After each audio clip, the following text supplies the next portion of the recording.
भगवद गीता का 14वां अध्याय प्रकृति के 3 गुणों सत्व, रजस और तमस का गूढ़ ज्ञान देता है। श्री कृष्ण अर्जुन को बताते हैं कि संपूर्ण संसार इन 3 गुणों से बंधा हुआ है और प्रत्येक मनुष्य का स्वभाव, सोच, कर्म और जीवन की दिशा इन्हीं गुणों के प्रभाव से निर्धारित होती है। आत्मा शुद्ध, चेतन और निर्लिप्त है, लेकिन जब वो प्रकृति के गुणों से जुड़ती है तब बंधन उत्पन्न होता है। सत्व गुण प्रकाश, ज्ञान और शुद्धता से जुड़ा है। ये मनुष्य को सुख, संतोष और विवेक प्रदान करता है। सत्व में स्थित व्यक्ति शांत, संयमित और ज्ञान की ओर उन्मुख होता है, लेकिन सुख और ज्ञान के प्रति आसक्ति के कारण वो भी बंधन में रहता है।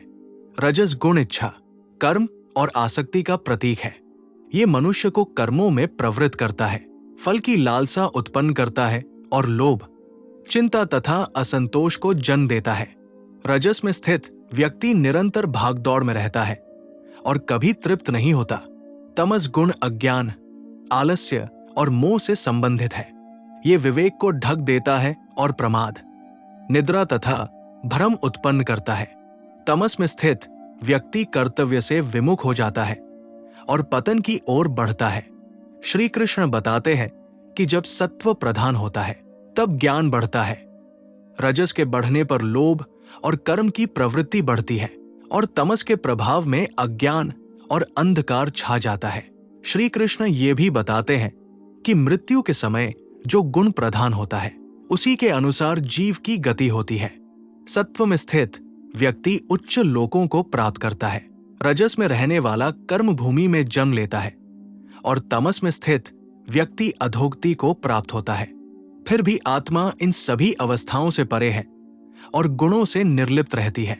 इस अध्याय में श्री कृष्ण बताते हैं कि जो व्यक्ति इन तीनों गुणों को जान लेता है और उनसे ऊपर उठ जाता है वही मुक्त कहलाता है। ऐसा व्यक्ति सुख दुख, मान अपमान, लाभहानि में समान रहता है। वो स्वयं को केवल साक्षी मानता है और गुणों के कार्यों को गुणों पर ही छोड़ देता है।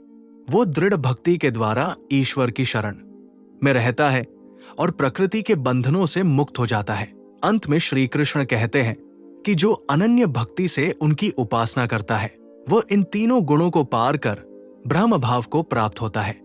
ये अध्याय मनुष्य को आत्मचिंतन, विवेक और संतुलन का मार्ग दिखाता है तथा ये सिखाता है कि सच्ची मुक्ति गुणों से ऊपर उठने में ही है।